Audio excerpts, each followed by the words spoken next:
Geek. Talking baseball every week. Cause they're Gleeman and the Geek.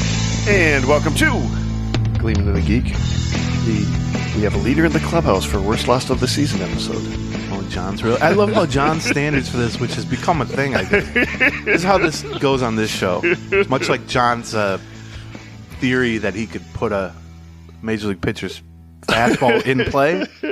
It starts off as just a casual mention. Sure.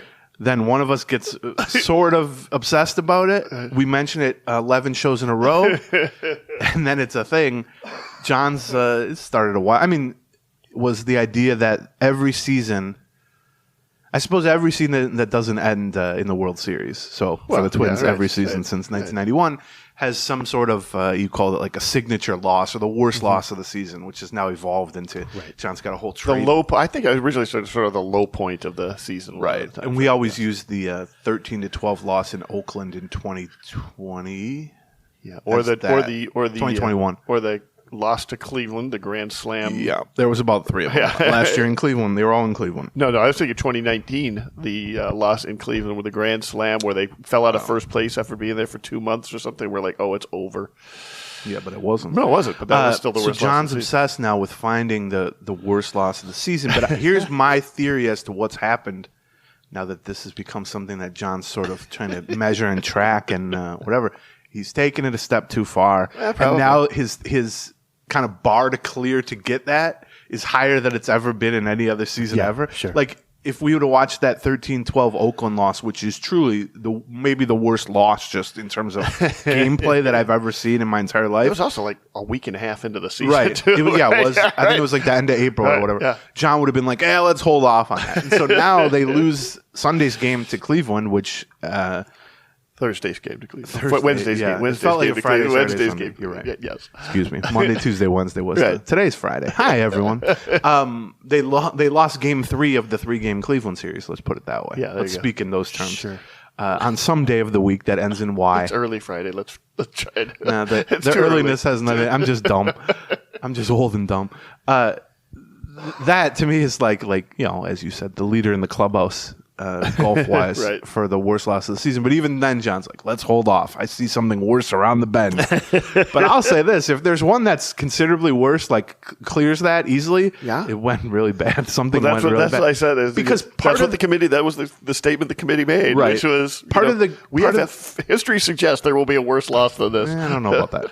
Because part of it is it can't just be, if it's truly just like a top 10 all-time Twins loss, like that Oakland one, okay. But for the most part, it needs some stakes to it, at least.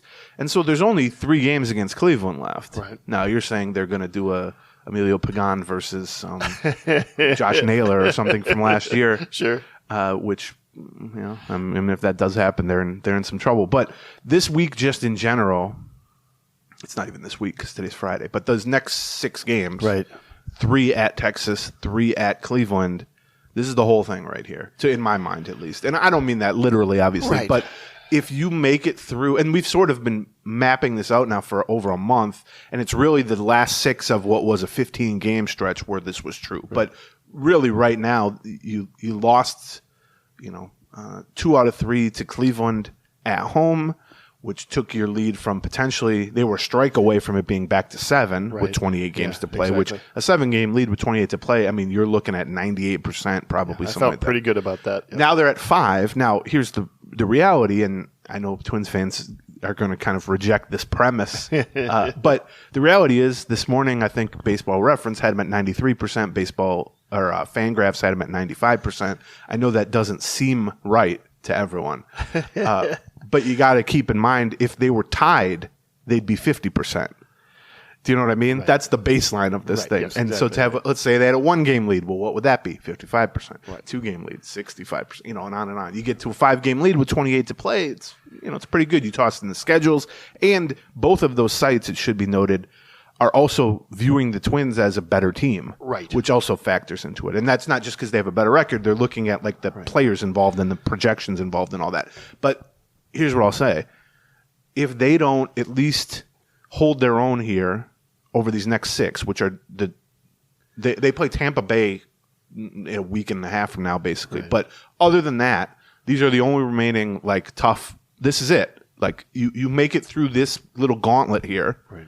And even it depends where the losses come. If they all come in Cleveland, it's different. But you go 3-3, you're in great shape. You go 2-4, you're not even in the worst shape. You go 4-2 or whatever, we can start talking about playoffs. Right. And this is it here. And it sucks to have this 6-game gauntlet right after you just lost back-to-back very frustrating games to a team that you could have kind of thrown some more dirt on their grave at that point. But that's how the schedule is. This is the reality. And for the most part, the Twins have been pretty good this season. And just in general, I would say under Baldelli of bouncing back or not letting bad stretches get to horrible stretches. Now, and in fact, that's one of the things about the worst loss of the season, both in 2019 and 2020. You identify the worst loss of those two years. In both times, it looked like they'd fallen out of first place in both cases. They'd not done anything at the trade deadline in one of them. They had a terrible loss versus their main rival. And then the next day, the incline started again. They just started going back uphill. One thing I'll say, so I do think that's a credit generally to the players and the staff and Baldelli's personality. I think that fits kind of his way of viewing a 162-game season, which is never get too high, never get too low. I personally have sort of take that same approach. We try to generally take that approach to the podcast. It can be difficult at times. But the other, this is half joke and half not. They've also had a lot of practice in bouncing back from bad losses. That's right, exactly. We know that they bounce back pretty well because it's the 75th time in the last 2 seasons that they've had to bounce back from this thing. And I guess last September they didn't bounce back from anything. They just faded. But that was, I think, a different story. We also talked on Monday on the Patreon episode a little bit about if they were looking for a cautionary tale, there was one over in the other dugout because the Texas Rangers had fallen from a commanding lead in the AL West to not even in first place. And not only were they not in first place, they had fallen behind the team that had been in third place. They'd lost 8.5 games to the Mariners over less than a 2-week stretch. And the one thing that has in common with sort of what we have is that the Mariners were a worse team than everybody thought they were going to be. And then suddenly they weren't the worst team that everybody thought they were going to be. And the easiest thing to say right now is from a Twin standpoint is like, there's no way that Cleveland's going to get to even 4 games above 500 at this point. Like that's if you can just you're not even really measuring yourself against Cleveland. Like stay where you are 4, 5, 6 games. Play 500 baseball through the next 4 weeks. Well, right. And you pretty much have it. And most of that schedule is fairly easy. I will take that a step further. If there's 28 games left, if the Twins just go 14-14, they will win the division. Right. They will. Cleveland would have to go. What was that? They'd have to go 19 and. I can't even do the math on that. 9? Something like that, right. Your point is that Cleveland probably is not as bad as their record would suggest. The one problem with the Texas analogy is that Texas probably wasn't as good as their record suggested, too. It's a trickier thing to say the Twins aren't as good as their record suggests because their record ain't that good to begin with. I mean, actually, the Twins are... I think there's a fair amount of the fan base that thinks the Twins are not as good as their record suggests. There's a fair amount of fan base that thinks everything, so who knows. But, I mean, the Twins are actually... almost precisely on pace to hit their preseason over-under and projections. 83.5, right? Yeah, 83, 84, so 85 if they finish wins. 4 games above 500, they would just miss the 83.5, which they are right now. They're 4 games above 500? But that would mean they're on pace to be 5 or 6. That's right. Yeah, that's right. Yes. So that's where things stand in the Central as September begins. Today's September 1st. That I know. I don't know what day of the week it is or even what time it is, but I know it's September 1st. The Twins are up 5. Both teams have 28 to play. The Twins, it's not a true 5-game lead because unless the Twins sweep in Cleveland, which obviously if that happens, it's a moot point anyway because the Twins will win the division if they sweep in Cleveland. But unless that happens, the Twins will not have the tiebreaker over the Guardians. The Guardians will have the tiebreaker. Yeah. And so it's more like a 4-game because there's not a game 163 this year. It just goes right to the tiebreaker. So if the thing ends up tied, Cleveland wins the division and the Twins are going to stay home. So that's a factor. But that's also baked into all these odds that I just cited. I looked at Bet on the other end, if the Twins sweep Cleveland at home, or on the road, I guess, for the Twins, they're not going to have to worry about it. That's what I just said. I looked at BetMGM, which the only reason I looked at that is because it's the sponsor of The Athletic, and I have an account that you can look at all the odds. Okay. I have no idea if they're a good site, a bad site, whatever. the Twins are minus 2,000 to win the division. Sounds about right. Yeah, 95%. Yeah, and the Guardians are 10-1 basically, something like that, because there's some vig built in there that's not quite true odds and everything. So if you are a Twins fan who is sitting there saying these guys are nuts, all these projection systems are nuts, the Twins are worse than you think, and the Guardians are much better than you think, can make a lot of money. Go drive to Iowa and put all your money on there. Right. Put your money where your pessimism is. Throw $100 down on there on your pessimism. Win yourself $1,000 $10 million to help to spoil yourself when the Twins miss the postseason. How many listeners do you think we have who have more than $10 million? Any? We got, 12,000 people? Yeah. On a regular basis? I don't know, what the percentage of... It's got to be more than $10 million? Yes. I bet you there's 60. 60? Let me put this way. John... That's a half of 1%. Have 10 million... Okay, well, let me put it this way. If there are... And we skew high in terms of overall... Well, we don't skew that high, though.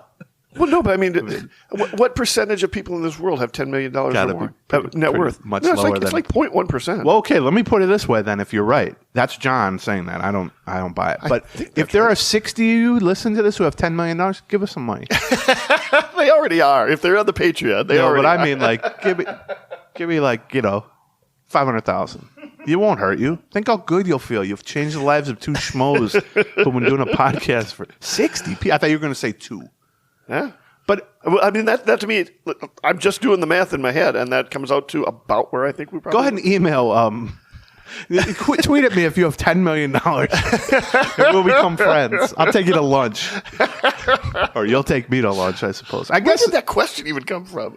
Why $10 million? Where did it come from? Why did I just say that? We were in the middle of an entirely different conversation. No, we were talking about something.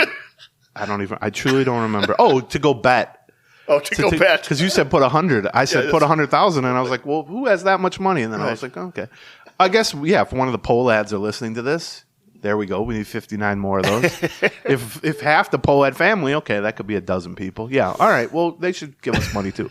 Am I only half joking? I'll take the money. Here's the other thing. If you're a 10 millionaire and you're like, I hate this show. These guys are annoying. Right.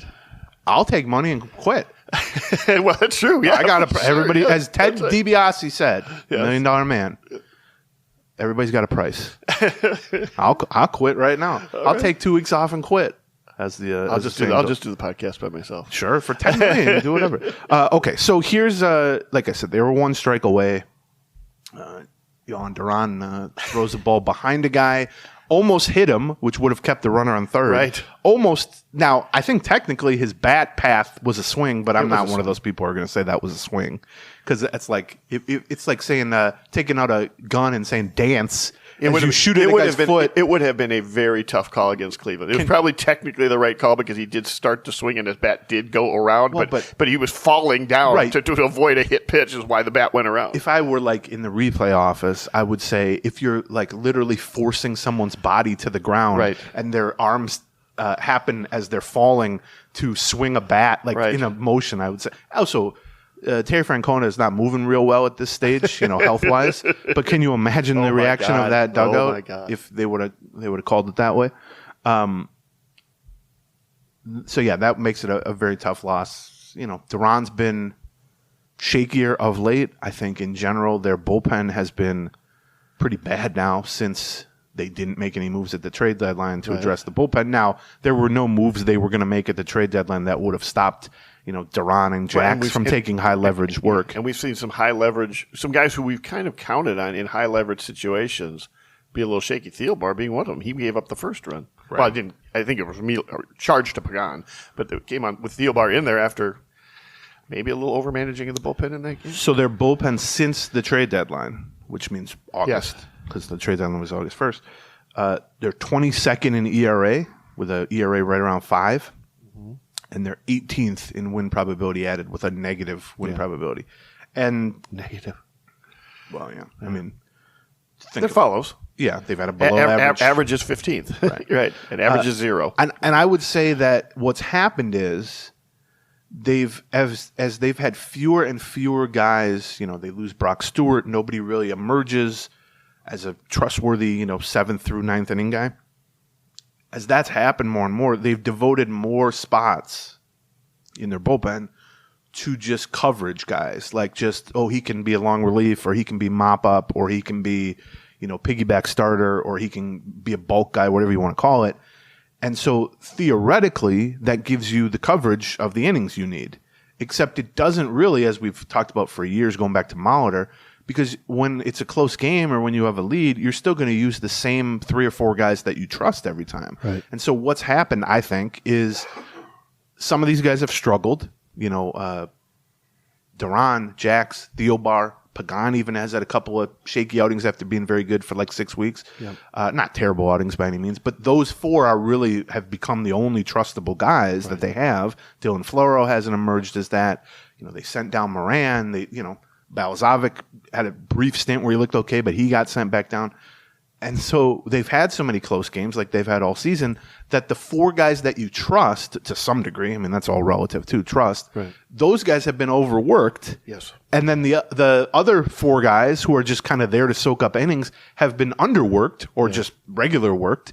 And so you look at the bullpen as a whole and you go, well, there's no way they've been overworked. And I agree with that. I mean, you have an 8-man bullpen. You shouldn't have overworked. Well, you also had a pitching staff that has among the lead leaders. Except not anymore. But that slowed down a little bit, for sure. And so you throw in all those things, and it's chicken or the egg with Duran and Jax and all that. Especially, I think with Jax, has been worked pretty hard this year. At times, a lot of 2 out of 3, 3 out of 4 appearances and all that. Theobar's 36 years old. He's been on the IL twice. He's not a guy you necessarily can trust 3 out of 4 or whatever. Right. And they've been careful with Duran, except I will note that this kind of, I hesitate to call him struggles, but less sharp Duran really started after they used him like 4 out of 6 coming out of the break.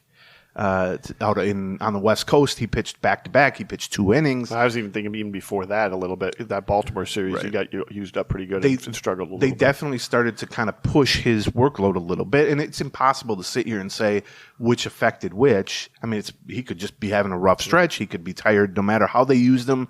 But that's a worry because, I mean, we can, and I guess we will, sit here and say we'll hammer the point home that we said the day of the deadline, which is we're shocked that they didn't at least add some level of competent relief help. Right. And I think that was a mistake then, and I think it certainly looks like an even bigger or a clearer mistake now. But no amount of relief help that you were going to get at the deadline necessarily changes a whole lot if Duran's not going to be good.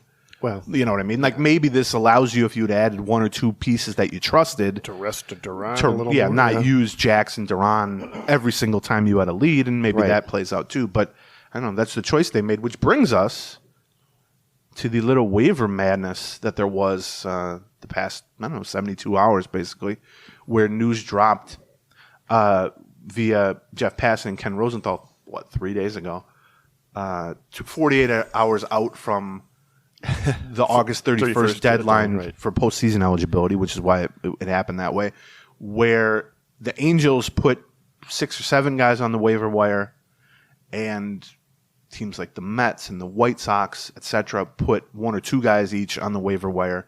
Teams that had been sort of borderline buyers at the deadline, kind of hanging on to 20% playoff odds, and it has broken bad for them since then. So now they're basically zeroed out. The Yankees are in that group too. Basically decided, and this is a first in baseball history. Now it's only been since 2019 that the waivers in August became just straight up waivers instead of revocable, which it used to be. They decided, well, we're cooked here.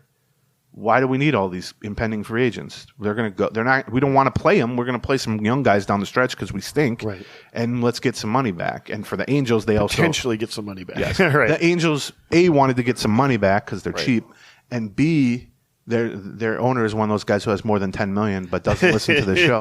Maybe he does. Hi, Artie. If you listen to the show, I take it back. You're a great guy. Give me money. But their consideration for the Angels, people like to rip on the Angels, and they're very rippable on all fronts. Right. Believe me, it's a mess of a franchise. But in their case, it wasn't purely about saving the money. It was about saving the money, yes. It was about getting below the luxury tax, not so much because then you can spend future money, because I don't think they're going to be above the luxury tax once Shohei leaves, and they're terrible. Right.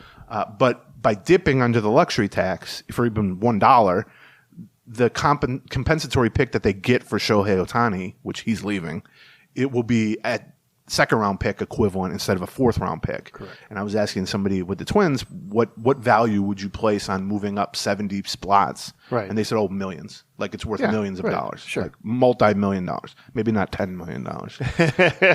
But if you're out there, gap between second round and fourth round, and you listen to the show, call us. Call us. Like there's a number. We should have a call-in number. Imagine we almost set that up at one point. Where like a Google whatever voicemail. Where people could leave messages or something, and we'd stitch them in and out. And I thought that's way too much work. Yeah, that's a lot of our ideas come down to how much work is it? Yeah, a lot, or even some. Right. And then no. Yeah. So the Twins were odd position because typically a team in first place is nowhere near in position when something of value is on the waiver wire, because the waiver priority goes in reverse order of standings. So Oakland goes first, then Kansas City goes, and then all the bad teams. Right. But this is one area where being a mediocre team in a horrible division helps you, because the Twins have a worse record than Boston and the Rangers, things like that, let alone the Giants in the NL and some other teams. Plus, by losing the last two against Cleveland, there's a weird tanking effect that goes on where they actually jumped three teams in the standings who were kind of in the same boat. Because it's not your record on the day the person is released. It's the day your record on the day that it's awarded, which is 48 hours later. Yesterday morning, basically. Right. And so I joked about this to a Twins official. They did not laugh. I said Friday. No. Wednesday. Jesus. Wednesday afternoon. I was like, you going to go in there and tell them to tank this one so you guys can move up a couple of spots? And he just looked at me like, you idiot. But they did that. Not on purpose, but they did it. And so the Twins were ahead of most teams, because the weird part we were trying to figure out on Wednesday's show, the Patreon, Patreon, patreon.com/Gleeman, was, well, at what point in this waiver priority, like we said, Oakland is not going to claim anybody. They have nothing to play for. Why would they want to add money? Right. And you start to go up the list of really bad teams, and then you start to get into just normal bad teams. Right. Then you start to get into the kind of mediocre teams. And you get to like Cleveland. Cleveland at that point was 5 games below 500 or whatever. They had 3% playoff odds. We were sitting there on Wednesday morning saying, well, I don't even know. I mean, Cleveland just sold guys at the deadline, and they don't seem like they're going to want to take on money. So I thought, I don't even know if Cleveland will get involved. They should get involved. It's free players other than monetary, but you don't have to give up anything to get them. My feeling was any team that has any playoff chances, like 0.5%, should just do it. Spend $2 million and give yourself a chance. But I was skeptical that owners would actually do that, because that's not the MO of guys who have more than $10 million. That's not their MO. They don't listen to podcasts and they don't throw around money. That is. But not that you're not willing to help redeem them in that. Of course. So we were trying to say, maybe the Diamondbacks, Cincinnati, San Francisco, Boston, kind of that group. Miami is the other one in that group that were right with the Twins, or in Miami and Cincinnati's case in front of the Twins by virtue of having a worse record, and there were tiebreakers involved and all that stuff. But it ended up, all that speculation ended up not mattering for the Twins, because none of the players they would have wanted got to them. Right. I can confirm that they placed multiple claims. I heard it was more than 3. Right. I would say 3 or 4 claims. Yeah. They definitely claimed the 2 relievers that we were sort of had at the top of our list, which was Matt Moore, the lefty, and Reynaldo Lopez, the righty. Unclear to me if they put in a claim on Lucas Giolito, because he's good, potentially a good starter, although he struggled of late, but they don't really need a starting pitcher necessarily. Yeah. Some of the bats, Hunter Renfroe, maybe could have been a fit. But anyway, none of those guys got to them, because Cleveland, sitting at 5 games below 500 at that point, or 4 games below 500, in part because they won the last 2 against the Twins, to take their percentages from like 1 to 5, basically, thought, what the hell? We'll claim all 3 of these good pitchers. Right. It's a total of $20 million of salary between Giolito, Moore, and Lopez for the year. So for 1 month, that's about, what, 3 1/3? It's like $3.5 million, something like that, roughly. It's 1/6. It's exactly 1/6 of the salary. And, for a Guardians team that has like a $75 million payroll and shed salary at the deadline, I'm somewhat surprised by that. They take on that much. I hesitate to phrase it as giving them credit because it's contradictory to what they did at the deadline. Like, how can you give them credit? But they were given a chance to just add. Is this a farewell gift to Francona? Yeah, maybe. Right? Yeah, could be. It was somebody said, "Hey, do you want this stuff?" And they said, "Sure." Do you give them credit for that? It's like somebody put they did it. a nice couch out. They paid the $3.5 million. Like, so it wasn't totally free. Yeah, except they had already cleared that roughly that amount by trading away Josh Bell and trading away other guys. Right. So that, I guess, hurts the Twins, although we can talk about that in a second, the extent to which it actually kind of boosts Cleveland. I'm a little skeptical on that front. Those guys weren't going to get to the Twins either way. So I know some people were like, well, what happens if the Twins would have swept Cleveland? Right. And I think it's plausible that Cleveland then wouldn't have made those claims. I think so too, actually. But those guys wouldn't have made it to the Twins anyway for two reasons. Right. First, other teams that put in claims in front of the Twins. Right. The Marlins and Reds were still going to. Right. And I think Arizona even maybe would have been. But also, if the Twins would have swept the Guardians, that would have been 2 more wins for the Twins. True. The Twins would have been 2 or 3 steps further back. Point. The Giants would have been ahead of them. The Red Sox would have been ahead of them, and one other team that I'm blanking on would have been ahead of them. And so, I mean, in the same way that at the trade deadline, the easiest things to acquire are relievers. Yeah. In a situation like this, it's easy to find room for relievers on your roster, no matter which team you are.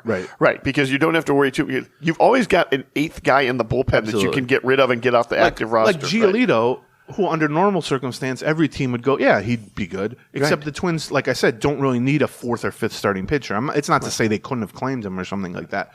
But with, like you said, with relievers, there isn't a team that goes, well, we don't need relievers. There's never been a team that got to September and thought, we have too many good relievers. I mean, it's just never happened. Pitchers might be the same way, actually. Yeah, it's true. What I mean with Giolito is, well, A, he hasn't been that good. But B, you've already bumped Bailey over to AAA. You have Dallas Keuchel in the rotation. What would happen if you add him? You're bumping Keuchel back to the bullpen.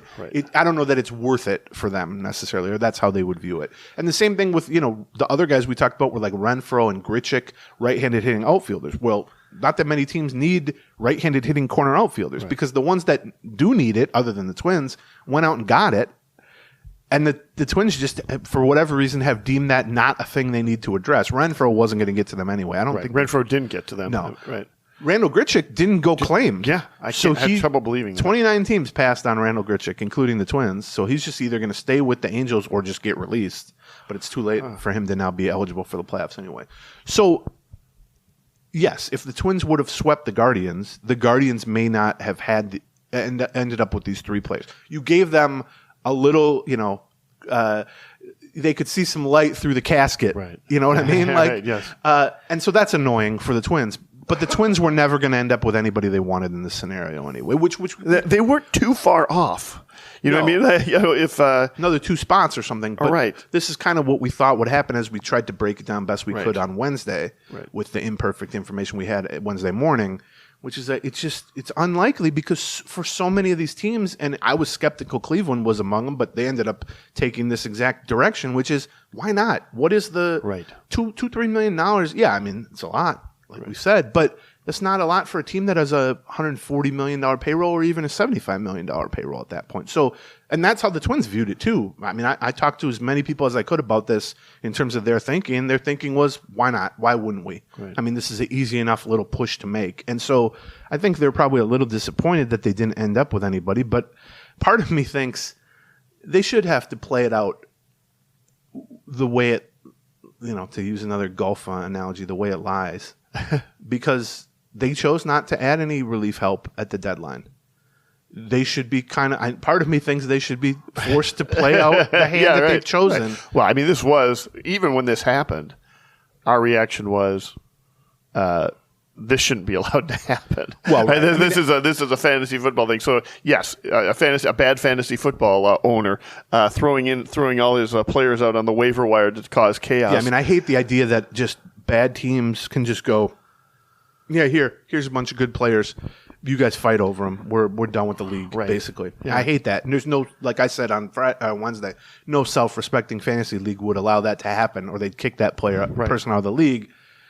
There's also a lot of people who really reacted strongly to the waiver system, the order, or the processing system, because so many people, their notion of waivers comes entirely from fantasy sports, because that's what everybody plays. And so in fantasy football, if you have the number one waiver position and you claim a guy, you go to the back of the line. But that's not the case in sports. Yes. In actual sports. Right. If you have the number one waiver position, the goal of waivers in baseball is to, throughout the entire season, give the worst teams first crack at all available players. And it's not just once, because here's the flaw in that. That means if you're Oakland and it's June 1st and a decent guy gets waived, and you use your number one waiver position to claim a guy in June, by the time August rolls around or July rolls around, you're 25th then at that point. And then that defeats the entire purpose. But I had a bunch of people going, well, how come fantasy football's got it all figured out in Major League? Well, they're not trying to mimic fantasy football. They're trying to actually consistently distribute talent to the worst teams, not just once over the course of a season, but consistently through the season. And so in this case, that meant that Cleveland, who basically they were at the front of the line in terms of teams that could plausibly be interested in any of these players, had their pick. They could have claimed all of them. They could have claimed 10 different dudes if they wanted to. Now they did 3. Here's one thing I'll say, and then we'll get to our first sponsor. But these are good pitchers. But Lucas Giolito has really struggled of late. Yes. Now, they just released Noah Syndergaard. They could use a 5th starter, obviously, so that helps. Reynaldo Lopez, I wanted very badly for the Twins at the deadline, and certainly now, because I think he's a Griffin Jax caliber setup guy, basically. Yeah, I agree. And Matt Moore is, I would say, a Theobar caliber lefty, probably. I would say maybe a little better. Right. Those are legit late inning playoff caliber relievers.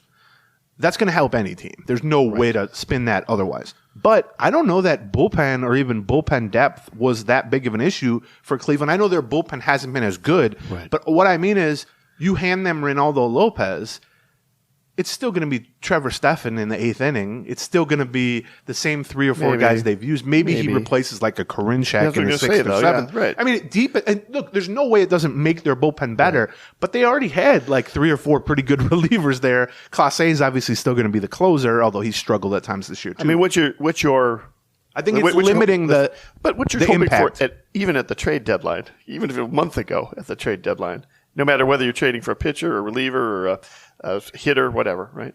You're hoping they have an outsized impact in real games that they wouldn't have, sort of statistically speaking, right? That they come up in some clutch situations and they are the difference between a win or a loss. Honestly, anytime in any circumstance, if you trade for a reliever at the deadline, you're saying this is a coin flip. We're getting a dozen innings of them or 15 innings of them. Are they great? Right. Great trade. If they have 2 bad outings, horrible trade, basically. And so, that's exactly right. That's definitely in play. I guess what I'm saying is if the Twins at the trade deadline had gone out and gotten a decent left-handed hitting right fielder, we would have said, well, okay, that's a talent addition, but it doesn't really help them because they already had $1 billion of those guys. That's kind of what I'm saying. Of the things that Cleveland needs to acquire, the 2 at the bottom of the list would be set up caliber relievers. Would be a starting pitcher and a really good reliever. Maybe starting pitcher, but I was, I guess, a little surprised that they didn't try to get Renfroe or Grichuk or something like that, because one of their biggest problems has just been kind of competency in the DH first base corner outfield spot post Josh Naylor's injury. So I'm surprised by that. They've basically leaned even further into their stylistic approach, which is, put the ball in play and single a team to death, try to score 3 or 4 runs, and let the pitching staff hold the other team to 2 or 3 runs. And they've leaned even further into that. So, I give them credit for that. So what you're saying is there's probably a Gleeman and the Geek Cleveland edition somewhere where they're angry right now that they didn't go pick up Grichuk. Maybe. Or Renfroe. Not angry, but it's like... what are we doing? Why are we... right. Maybe. I want to make sure we put a bow on this topic that I hit everything. Let's see. Twins. Yeah, I would say that's probably about it. So, just also keep in mind that we've talked about this throughout the season, that I know Twins fans, they have like PTSD just in general, but certainly from last season. And so they view, I compared it to like Michael Myers or whatever in a horror film. But like, there's always this sense that if you look back, Cleveland will be gaining on you. Like they're just this big bad that is just always lurking behind you, and that's true in some regard. But also, how did they end up adding these 3 pitchers? Well, because they had a 64-70 record. Yes. Yep. You know what I mean? Yep. They were the worst of teams that still care. Yep. And that's sort of one of the themes of the last month or so, I would say, in terms of what I've been saying on the podcast, which is this is not a great Twins team by any means, but whatever you think of the Twins, the Guardians have been worse. And so I don't know why everyone is so, not everyone, but I don't know why there are so many people who are just assuming that either they're this giant that's yet to be awoken, and maybe adding these 3 guys will, give them a push here. And obviously, like I said, these next 6 games, 3 in Texas, 3 in Cleveland, I'm of the opinion this is going to tell you the whole thing. We'll see. I mean, and we should just mention Cleveland's schedule after this, right? They play Tampa now, right? They're playing the Angels right now. I think they played the Angels yesterday. No, they were off yesterday. So were the Twins. Oh, okay. Then they got, Tampa now, then Minnesota at home, then the Angels on the road, San Francisco, Texas, Kansas City, Baltimore, Cincinnati, Detroit. Right. That's not the world's most difficult schedule, but it's a hell of a lot tougher than the Twins schedule. That's right. So that's where we're at with the division. Before we get into, there's actually quite a bit of injury news and rotation juggling, I would say, that we're going to get into. But first, Soda Stick. Here's if you still believe that the Twins are going to be heading to the postseason after the worst. If you still believe that the team with a 94% odds can actually do it, you might want to start thinking ahead about what you're going to wear at those games that are in those postseason games. They're going to have at least 2 of them. If they win one, they have at least 3 of them. Maybe even they win a series. Now we're going. If they win one, they have at least still only have 2. No, they still have 2 in the next round. Then. Okay, yeah, sure. Okay, right. Yeah, if they win one, they have at least 2. At least 3 of them. Yeah. Right. Sure. You'll be wanting to wear these every single day of the rest of your life, basically, if they continue in the playoffs. And they're bringing back some classics. We've got the Wiener Winner one coming back. They still got those Tony Oliva hitting school ones, which are very a classic look. We got Vikings around the corner. Check out the Kirko Chains Viking shirts that they've got out there. What we suggest all the time is you just go to sodastick.co. Guarantee. Right. And you're going to SodaStickCo.com. Or just Google Soda Stick. Right. Soda like Minnesota. Right. Soda Stick. And I guarantee there will be something you see that you would like. Yes. Because that's what we do. Well, and also, I go there sometimes. Also, you're going to see some stuff and you're like, they don't have enough of that one. Or they don't have that one in my size or something. Because it's kind of small batch good stuff. So you want to, I would also suggest maybe sign up for some of their social media so you know when new stuff is coming out or when they're reordering stuff. SodaStickCo.com. And if you use the promo code Gleeman at checkout, you will get 15% off whatever you order. That's right. If you are right now listening to us on headphones, I would suggest maybe you try out some wireless earbuds, and we've got some very good wireless earbuds. It's just that much more freeing. If you haven't screwed around with wireless earbuds right now yet, you're still using the. I got called a boomer the other day because on my TikTok, sometimes when you record, what a sentence. First of all, before you even finish the sentence, what a sentence! Like, go on, okay, boomer. When I do my TikToks, the iPhone sometimes has trouble recording using wireless earbuds. It won't take in sound, so I have to use my headphones, my wired headphones.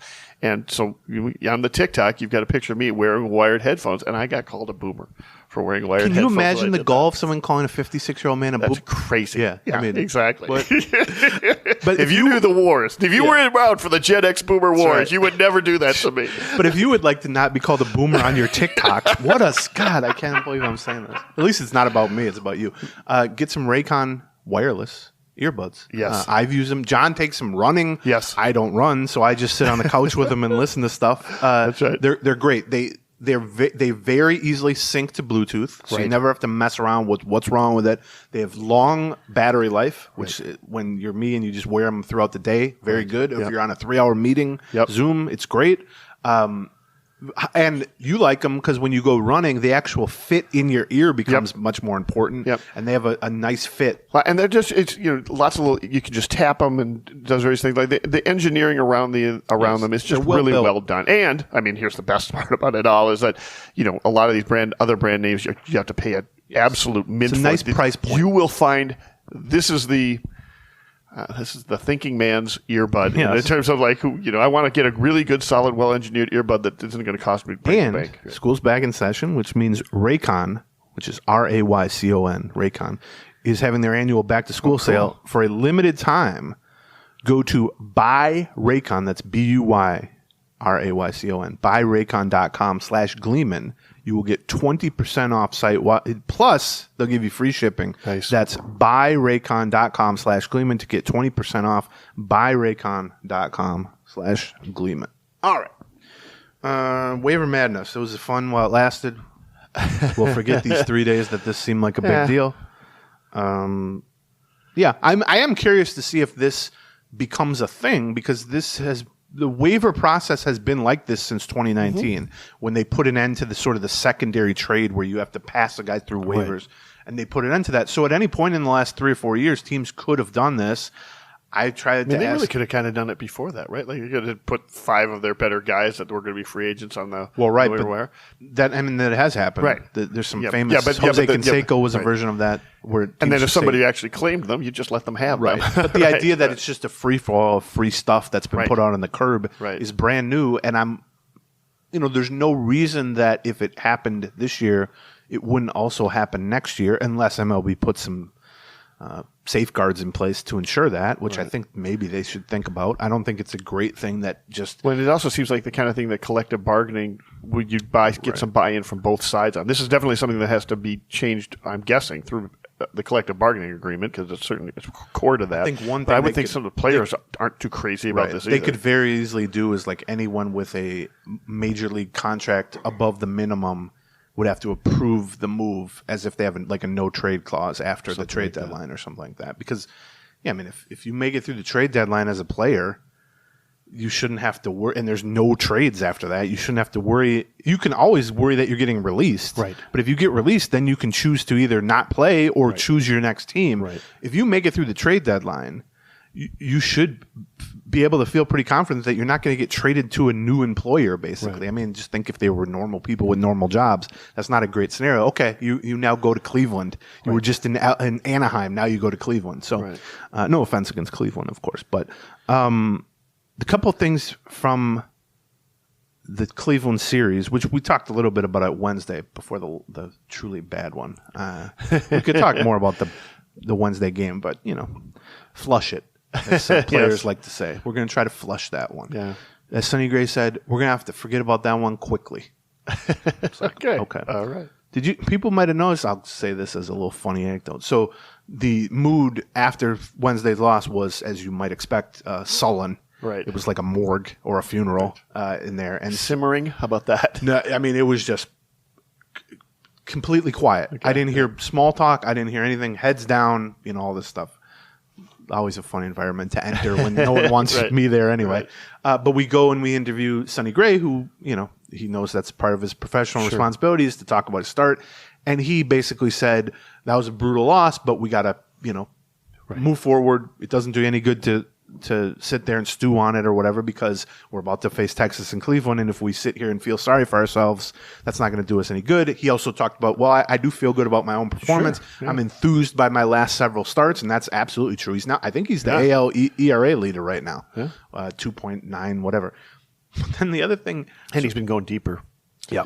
The other thing people watching or at Target Field may have noticed was in the 7th inning, which was his last inning, he started like stomping around on the mound with his shoe. Right. So I'm going to tell you, it was because funny. They also had a second mound or a third mound visit because the first mound must have been equipment related. Right? So he's stomping around on the mound with his right foot, and Baldelli and the trainer Nick Paparesta go running out there because they think, as I thought, does he have a busted foot? Did he sprain his ankle? What happened? Yeah.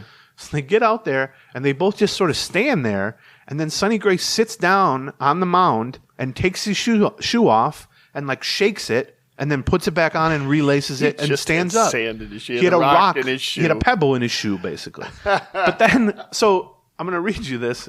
It was a very fun. I think the video was available on, but we didn't know this till post game. Right. So we're asking him these very sullen, that was a tough loss, blah, blah, blah. And he's like 5 or 6 minutes and he's answered all the questions. And then somebody went, and what was the deal with your foot? And he goes, well, I had a rock in my shoe. And everyone was like, wait, what? And so here's how this went. I'm going to read you the quote. I'm not going to do it justice because I've never seen anybody have better comedic timing than Sonny Gray on this, particularly given the circumstance that he had just very morosely talked for 6 or 7 minutes about a horrible loss. Right, yes. And then he, like a switch flipped, and he turned into like, I don't know, great comedian. And he was like, so here's what he said.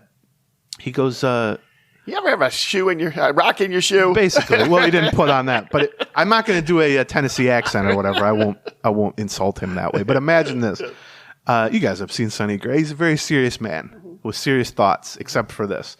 He said, I had a rock in my shoe and I couldn't get it out. And I'm weird, so I just couldn't get it out of my head, couldn't get it off my foot. And then he goes, and he said, so Nick comes out there, Nick Paparesta, the trainer, and he said, what's wrong? And I said, well, I have a rock in my shoe. And then Sonny Gray says, this is a quote, I just thought that'd be it. But Nick said, we'll take it out. And I said, this is Gray talking, I said, oh, okay, yeah, that's a good idea. Then I was like, oh, hell yeah, I get to take this rock out of my shoe. And then you know what? I took it out and I felt better. Can you imagine him saying that? It was one of the funniest things I've ever seen. We're out of the great act. We're like, what is going on? Yeah. Why is there an umpire there and a trainer and this? He's got to be hurt. And then we see, I think he's tying his shoe. Yeah. But I love the idea that the trainer, who's in charge of this billion-dollar company's health, goes out there and has the best pitcher on your team. Right. And probably one of the smartest guys on the team. Just the most veteran. Right. Like, say to him, I have a rock in my shoe. And the trainer looked at him, and this is brilliant for Nick Paparesta. Why don't you take it out of your shoe? And Sonny Gray went, that's never occurred to me.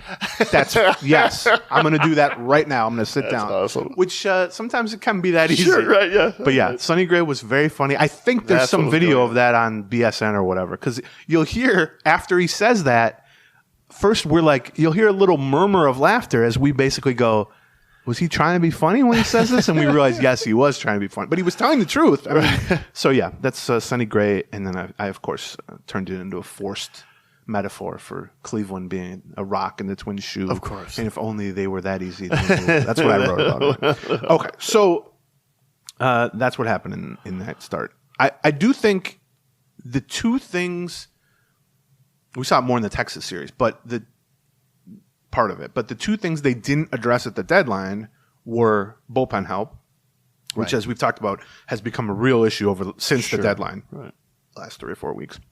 It was an issue during the Cleveland series. It's been an issue just overall in the second half. And then the other thing they didn't address that we thought they should have addressed was right-handed hitting. Right. And the only thing they did was a couple days after the deadline, they claimed Jordan Luplow off waivers. And, he's been fine or whatever. I would say both of those things have been even more exposed since the deadline in that we've seen them. They certainly got exposed in Detroit with their right-handed hitting. Right. And Texas, yes, all the lefty relievers also. Right. And they won some of those games. And we even saw Cleveland brought in Henches and let him throw 2 innings. Like, teams are starting to... In a game that they were kind of getting roughed up all around, Henches came in and just shut it down. Teams are starting to kind of allow the Twins' lack of consistent right-handed hitting to affect their bullpen choices and even starting choice, and then that magnifies the problem for the Twins and all that. And so I think, and then of course the bullpen issues, the domino effect of that is you end up calling someone like Cody Funderburk up, who I think is deserving of an opportunity and pitched brilliantly in his first game, but also has a 92-mile-an-hour fastball. Right, and he's in his second game, and he's coming in the biggest spot of the entire season to that point. Yes. To face Cole Calhoun, and he falls behind 3-0. Yes. Because why wouldn't a rookie fall behind 3-0 in their second game in the biggest spot they've ever faced in their entire life? And then he grooves a fastball because he doesn't want to walk the guy. Yeah. And Cole Calhoun did what a good major league hitter should do, even lefty on lefty, and hit the F out of it for 440 feet or whatever it was. And it's a bad spot. And so, if they had added Matt Moore at the trade deadline, that would have been Matt Moore pitching there. And if they'd added right-handed bats, you can do all that stuff. And so, Baldelli, I thought afterward, I said this at the time to Doe, who was sitting next to me. I can't believe I'm saying this, but I wouldn't have taken. Yeah, I don't think I would take Pagano I here. have said the same thing. And Baldelli, I don't know about this move. Right. I mean, they want the lefty on lefty matchup, except Calhoun had already beaten lefty on lefty against Theobar earlier in the game, or the game before, I guess, maybe. Or it was earlier in that game. Anyway. And I think he had 3 righties following him, too. Like right. if he just walks. That was the problem, right. is if you walk him, right. Funderburk's got to face 2 more hitters, right. neither of which will have the platoon advantage. And now you've got the bases loaded, right. too. For a guy who just walked the guy, potentially. So, yeah, it's a very difficult spot to put a guy in his second career game. And let's be fair to Cody Funderburk. I think he has a future potentially in the majors. I think he's deserving of a chance. But it took the Twins until, August 29th of a season where they needed left-handed pitching help to say, let's give him a chance. This is not a guy they've been counting on. Gassed bullpen from that Sunday extra inning win. Right. Afterward, Baldelli said part of the reason he took Pagano with a quicker hook than usual and didn't let him face Calhoun was that he had pitched – that was his 4th time pitching in 5 days. Which goes back to kind of what we were talking about, which is the 3 or 4 relievers that they do trust just get worked to hell. Right. He also clearly wanted the lefty on lefty matchup. Right. I thought I don't know, the logic or process is not one that I really agree with in this spot, given the actual particulars. But I mean, I think it's not a crazy series of decision points that were made at that. Right. I just don't think it really would have been. It's one of those 60-40 decisions, basically, and it went as bad as it could have gone. Yep. But he said afterward also, I really hope Cody doesn't take this that bad. He said, I know he will, because that's how you're going to take it. And he did take it pretty bad afterward. I mean, I give him credit. He stood up his locker, he answered questions and all that stuff. But Baldelli said, we might put him in that same spot again. We probably will put him in that same spot again. And I agree with that because they don't have that many choices, really. Yeah. And so whoever gets called up, whether it was Balazovic a month ago, whoever gets called up, somebody's got to be put into this sort of 5th and 6th reliever. I don't mean inning, but I mean like the hierarchy. Yes. Because as we talk about, you can have 3 or 4 guys you trust, except if you work them on back-to-back days or 2 times in 3 days, and then you have another close game, they're not going to be available. And we've seen that constantly with the Twins over the last several weeks is they only have 2 of these guys available. Right. Well, then that means the 5th and 6th guy have to step up. And it was Floro briefly, but he struggled. Yep. It was Ortega, and he struggled and then got hurt. It was Balazovic, who had a decent little run, and then he kind of came back down to earth a little bit. Moran, same thing. And now it's Funderburk, and they just haven't been able to find like a 5th guy since Brock Stewart went down. Right. So what I think they're banking on at this stage, in part because what other choice do they have, is they're hoping that their internal options, either coming back from the injured list, which I can get into here, including Brock Stewart potentially, although that's been now 3 months basically, or converting starters to the bullpen late in the season, or perhaps purely in October in the case of like Kenta Maeda, that 1 or 2 of those guys from a group of like 4 or 5 so can end up being mid-leverage guys, not that they're going to replace Jax, but that they can actually fill that 5th spot in a 4-man group that you're going to need, especially in the playoffs where there's not going to be days off. You're going to play 3 games most likely if you're advancing. I don't want to get into that same you're right about that. You got me on that one. But so here's, I don't know, Paddock, who was at Target Field for the first time since opening day, and we talked to him quite a bit. He was in great spirits. It was very interesting to see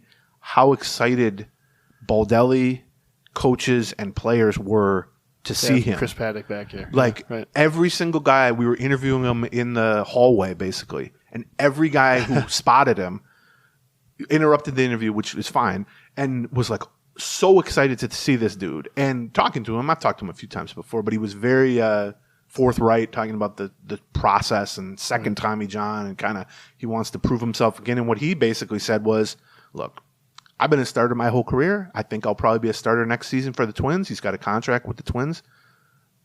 I'm not sitting here saying I want to start now, because the guys who are in this rotation, they deserve to stick in this rotation. And also, I don't know that I'm a point where I can build up to 5 innings before the end of the season.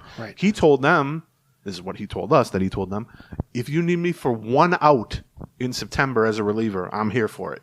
If you need me to throw 3 innings in a blowout, I'm here for it. If you want me to try to become your 6th or 7th inning guy as a 1-inning reliever, I'm here for it. And so I think they are hoping within about a week from now, he'll be able to go out on an actual rehab assignment.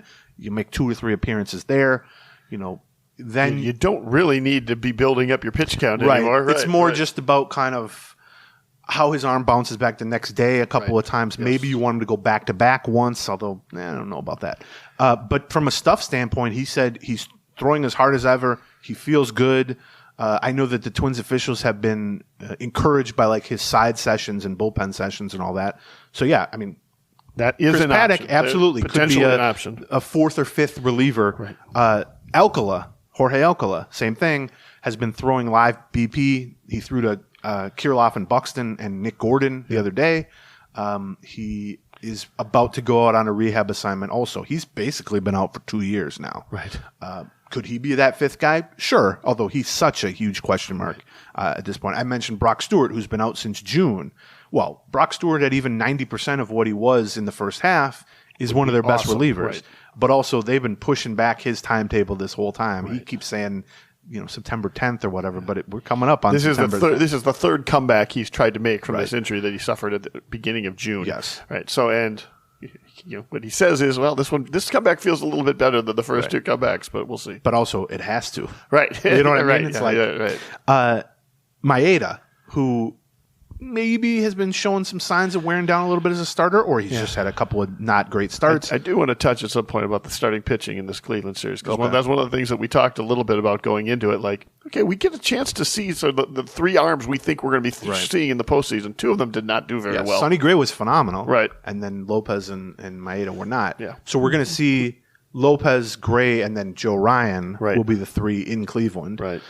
So Kenta Maeda has a history of being a dominant playoff reliever for the Dodgers. Right. What the Dodgers would do at the end of seasons, they did it like 3 different times. And these are teams that made deep playoff runs. I think it got to the World Series at least once, twice, I think, with Maeda in this role is, they had Kershaw and Walker Buehler and whoever else in the rotation. Maeda was like their 4th or 5th starter, and they thought, well, you can either not really use him in the playoffs or we can just make him a setup man. And he was phenomenal as a setup man, like just brilliant as a setup man. But he hated it because he wanted to be a starter. He wanted to be a starter, and also he was. During the regular season, it was a matter of he was like making less money as a reliever because they would. He had huge incentives tied to how many starts he makes, how many innings he still does. Right? Yes, that was his contract. Right. And that's part of why he got traded to the Twins, who promised him a spot in the rotation and all that. Now, I'm not saying he's going to reject the idea. I'm just saying that's part of the equation. There is a history there, but also, Kenta Maeda was a dominant playoff reliever for the Dodgers. That was 5 years ago. Yes. I mean, Kenta Maeda was Cy Young runner-up in 2020, but that was 3 years and an arm surgery ago. Right. I don't know that you can bank on that, but I do think having Kenta Maeda come in for an inning and just sling off speed against righties. Or 2 innings or 3 innings, right. Well, yeah. And so that's part of the bullpen equation. And then the last one, which we saw the first steps towards this last night with the Saints, is Louis Varland, who is not needed as a starter right now because they have Keuchel as the 5th spot and they've demoted Bailey Ober. Could potentially be needed as a starter if some injuries hit in September. But they're starting to kind of ramp him down from a stretched out standpoint to prepare him for some kind of bullpen role in September. So last night he threw 54 pitches instead of 84 pitches for the Saints. Looked good. I watched some of it, or streamed some of it. He hit 100 miles an hour multiple how was the times. Velocity? Fantastic velocity. That is really encouraging. He threw 4 innings because he was very efficient. Right. So it was halfway to a start. Okay, all right. Well, that's great. The target was 50 pitches. So he just happened to get through 4 innings on 50 pitches. The first 2 innings, which was more of a true relief outing. He averaged 98 with his fastball and hit 100 multiple times.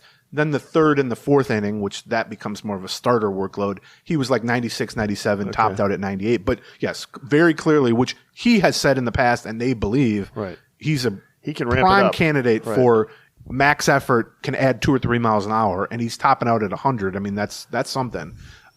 So I think you're going to see him. I don't know. I mean, today is September 1st. They're going to add 2 guys to the roster. I think it's probably going to be someone like Brent Hedrick just as a placeholder. because Willie Castro is on the verge of returning, except I Right. think he might have just had a baby, or his wife just had a baby Supposed to, yesterday. right? Yeah. So he might have another day where he's not ready to join the team, but he's going to join the team. So I think you're going to see the initial 2 September 1st call-ups. And they do have to add 2 people. Yes. They can't wait on that, right? I informed Paul Deli of this.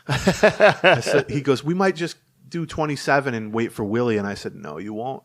And he goes, what do you mean? And I go, I think the CBA says you have to have 28. Now, they could just make it Castro and just allow him to be away from the team for a day, which is another choice. But I think it's going to be Hedrick as sort of a placeholder eventually for Varland. But I'm going to guess they want him to make one more relief outing where it's maybe 2 innings and 35 pitches and then call him up. But they're definitely eyeing Varland as a potential reliever. Now, whether that's as a long man, low leverage, setup, whoever, I don't know. But just from a stuff standpoint, if he's throwing 98 to 100, right, that plays. And so they're clearly banking now because they have no other choice. Right. But I suspect this kind of played into the lack of moves at the trade deadline, if you want to give them the benefit of the doubt, that out of those 5 guys that I just mentioned, Alcala, Stewart, Paddock, Maeda, Varland, can 1 or 2 of those 5 kind of make it out of the fire and get to the end and the finish line of the season as someone we can use for the 6th inning in the playoffs? And if that's the case, they're not in horrible shape. I still don't think they have like a great bullpen by any means, but and so that's, I don't know, that's the bet they're making at this point. But like I said, they don't have any choice. Right. Matt Moore and Reynaldo Lopez weren't available to him. The deadline was a month ago, and all they did was add Dylan Floro, who they rightfully don't seem to trust at this point. So that's one other name I want to run past you. Okay, but I'm going to do it after our sponsor, which next sponsor is BetterHelp. BetterHelp is a way to tackle therapy without having to tackle all the crap that gets in the way of therapy, right? It's hard enough just to decide, hey, I'm going to talk to somebody, or me and my significant other are going to talk to somebody, or whatever. I just have some stuff we need to work through. I need to work through, etc. Once you make that commitment, well, now you've got a problem because you don't know who you're talking to, and you don't know how to get good names for who to talk to. Or you can be put on a wait list for months at a time. Yeah, or the one that the name you get is full, or there are times that they can meet with you. You can't meet with them. Can match you up with a licensed therapist, usually within 72 hours. Right. And they can do it in a way that is whatever your comfort level is. If you want to do a video call, you can do a video call. If you don't feel comfortable being on video, you do a phone call. If you're like me and you hate phone calls, you can just do a live chat. Right. They can figure out whatever. You don't have to drive across town. Right. They tailor it to your needs for whatever you need, big or small, whatever you think you want to get help with. And you can let therapy be your map with BetterHelp. Visit betterhelp.com/Gleeman today, and you will get 10% off your first month. That's BetterHelp, HELP.com/Gleeman. As the games are coming up here in Target Field and the next ones, if you have one of the people who has not used Game Time yet, you get $20 coming your way. You want to try out the Game Time app. Really, this is not like a website that you go and broker tickets. This is an app. You just download the Game Time app, and what they specialize in is last minute tickets or hard to get tickets. Right. So. Sporting events, concerts, shows, but yes, and especially it's all online. Like it's not something you have to worry about being delivered or whatever, right? It just shows up, right? Yes. John famously can be spotted walking the streets of North Loop towards Target Field with his head in his phone because he is buying tickets on the Game Time app, and he's sort of trying to time it to hit OK as he gets to gate 34 or whatever it is, he can just stroll in, show the ticket on the phone. Right. And that's the beauty of the Game Time app, and just take advantage of the technology. And like you said, if you download the Game Time app, you can snag tickets without the stress. Create an account, use the code Gleeman. You will get $20 off your first purchase. Terms apply. But again, create an account on the Game Time app. Redeem the code Gleeman for $20 off. Download Game Time today. Last minute tickets, lowest price, guaranteed. All right. So we talked bullpen. Let's see. We'll talk a little bit about rotation. The last question. Okay. The last name I wanted to run past you. Ron Davis. No. No, God, no. Stay away. Do we know exactly are they just shutting down Bailey Ober completely, or could Bailey Ober be somebody that they try to limit things in sort of a relief role in St. Paul for my understanding is Well, okay, so the first part of that question is I think he's going to take like a week off, basically. Like skip a turn or maybe two turns. And that demotion happened since the last Friday's show, yes, right? Okay, that's why I'm, yeah. Right, I was going to bring it up just now, okay, so that works. We've kind of seen this coming for a while now. He's gotten less effective over the last month. We started speculating about it a month ago. The innings count, his previous career high was like 108, and he's already at what, 130, 140. Yeah. So to get through a season, he was going to go 60 or 70 innings above his count. The Twins had talked coming out of the break, basically, about quote unquote subtle ways to limit his workload, which is give him a day off, an extra day between starts when possible, kind of push him to the back of the rotation when there were a couple days off. And they've done that, but he's continued to not be as sharp. I mean, it's worth noting. I mean, he's struggled, but it hasn't been like a Joe Ryan situation where he's just getting bombed out there. Right. It's just been like, 4 innings, 3 runs, 4 innings, 4 runs, that he's just not quite as crisp. And I think that probably would suggest the durability and workload is catching up to him as opposed to an injury or the league's caught up to him or anything like that. And so he's been more mediocre than great. Right. Yes. But he's been so good, not only this season, but in past seasons. Yeah, he's got a 3.67 ERA still. Doesn't he? 22 starts or something like that. Right. Which you don't see a 27-year-old with a 3.67 ERA demoted to AAA very often. No. So from Bailey Ober's point of view, he's being done a little bit dirty here. Yeah, he's getting the shaft. I mean, they did that to him coming out of spring training too. So he's now been at AAA twice when he's clearly a major league starting pitcher. Right. From their point of view, they felt like he was struggling more and more. The workload was piling up, and they had a guy in Dallas Keuchel who came in relief of Ober's last start, where Ober, I think, gave up 4 runs in 4 innings, and then Keuchel came in for the 5th and pitched 5 scoreless. And the start before that, Keuchel took a perfect game into the 7th. And so at some point, they just thought, well, we have a veteran guy here that we can use as a placeholder. Yeah. We don't feel that putting Ober out there every 5th day is helping on the field, and it's not helping from a workload standpoint. So they demote him to AAA now from his standpoint. I'm sure he's not happy about that. But I think the plan sounds like it's going to be for him to take a week or more off, basically skip 1 or 2 turns in the rotation, and then kind of rejoin the AAA rotation and stay ready, basically. Your second question of could he be a bullpen guy, it's not like he's not a good enough pitcher to pitch a key role, however the role is, but I think from a health, durability, and just how long it takes him to get ready for starts, futzing around, I think he might be the least likely convert to the bullpen on the whole team. For the same reason that they're trying to limit his innings, and they view him as more of a handle with care type of pitcher on a bunch of ways. So now, if guys get hurt, that those plans change. Right, but I think that it's going to be difficult for him just from a timing standpoint to reemerge as a viable playoff option as a starter, and I don't think it's likely he'd be a reliever. I mean, maybe a long reliever or something. But yeah, I don't think they view him as a Maeda or a Varland where you can just go, oh, what if we just told him to throw max effort for an inning? Right. I don't think that's likely. So all of a sudden now Joe Ryan is very important. Not that he wasn't before, but he's 1 start removed from coming off the IL. His previous 6 or 7 starts. It was a good start. Yes, it was a good start. His previous 6 or 7 starts were horrid, and he revealed finally to the team he had been hiding from the team a groin injury. Right. And all his he'd given up 1 billion home runs during that 6 or 7 starts. I mean, it was pretty clear he just wasn't right. He's 1 start back. He's about to start again now. He'll face who will he face? He'll face Texas and Cleveland. Yes. So he'll play twice in these next 6. Right. So we're going to learn a lot about Joe Ryan and his health and what happens. And I think if we would have had this kind of playoff rotation discussion in June, which would have been absurd to have the discussion, but we'd be like, yeah, he's probably their 3rd starter. Yeah, right. I mean, hell, he might be their 2nd starter. I mean, he was really making a push to be an all-star type of guy. Yeah. And then it just completely fell apart. So he certainly has enough time here. I mean, if he pitches well against Texas and well against Cleveland, that's plenty for me to see.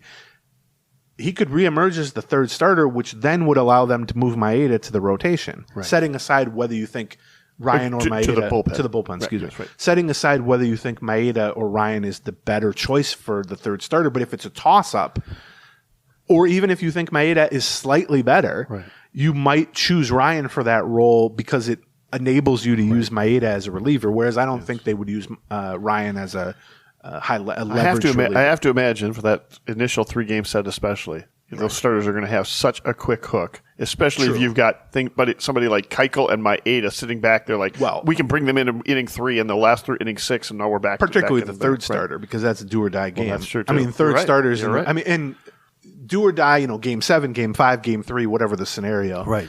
Everything changed. I mean, you see Hall of Fame pitchers get removed in the second inning because it's just like he's not great tonight. We're moving on. Right. Yeah. Like, you just don't have time. He's not even necessarily giving up runs. We just don't like the spin rate. Right. So I think that's one of the factors here is can Joe Ryan pitch well enough over the next 3 starts or 4 starts to regain their faith that he's a playoff caliber starter. I'm personally very open to that idea. I think so too. I'm willing to believe that he pitched the second best game of the year. Right? I mean, he did the first shutout in before 5 years. The Atlanta start when he strained his groin. Right. He had a 2.95 ERA with 100 strikeouts and 15 walks through like 94 innings. I mean, he was legit. He just pitched a complete game shutout. Right. the start before. So I think that's part of the factor, and then the domino effect that has on the bullpen and everything else. I think is definitely something to watch with the rotation. I think it's remarkable that Keuchel is in the spot he is, yes, and that now he's just the 5th start. I mean, he's just in the rotation fully for a first place team when he was out of baseball until June. Right. Then he signed a minor league deal with the Twins. They were not in any hurry to call him up. Right. To the fact that he pushed back his first opt out and then kind of forced their hand with a August 1st opt out. So ultimately, we kind of forced Ryan to admit that he had a groin injury too. We'll never know this if it's 100% true or not, but I think if he would have pitched poorly against Pittsburgh 2 weeks ago, whatever day that was, that not only would have been it for him with the Twins, but extrapolating from that might have just been it for him at age 35. Like, I don't know where else he's going. Maybe he signs a minor league deal with somebody next spring or whatever. Right. Instead, he takes a perfect game into the 7th. They're kind of on the fence with what to do with Ober. They give Ober one more start where they turn Keuchel into a piggyback. Ober struggles again. Keuchel throws 5 shutout innings again. And then they basically say, all right, Keuchel's in, Ober's out. Yeah. And now it's just Dallas Keuchel every 5th day in the rotation. Right. Now, could he somehow pitch well enough down the stretch that he's a playoff starter?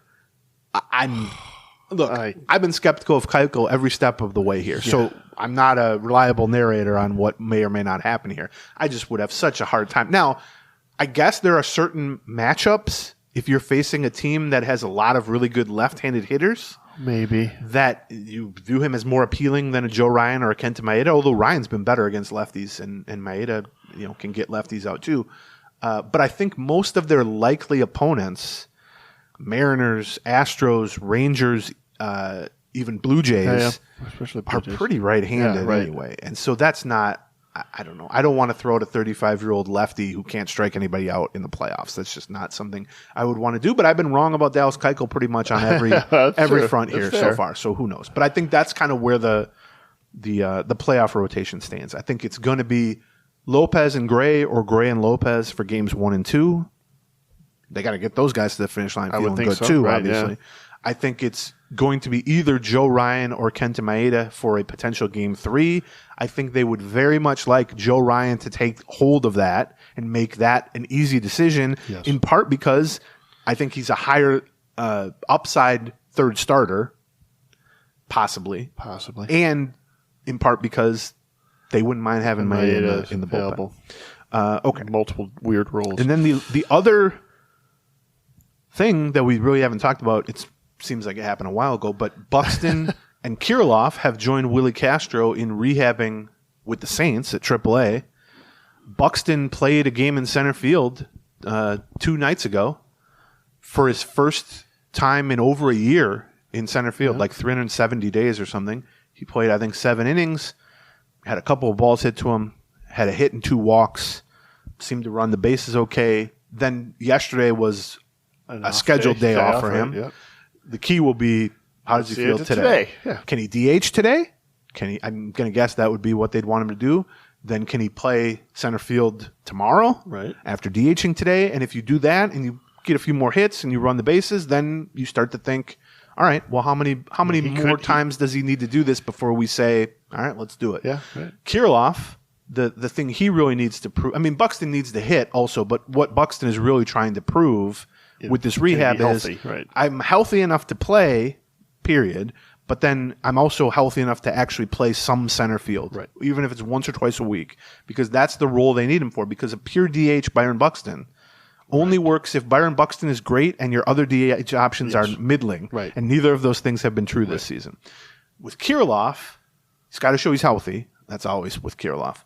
But within that, he's just got to hit the ball hard. Right. Like he's got to hit the ball hard, and he's got to elevate the ball, and he's got to convince them that the shoulder problems and also just his ever-lingering wrist issues are not a hindrance. And so I watched most of the game last night. He had 4 at-bats.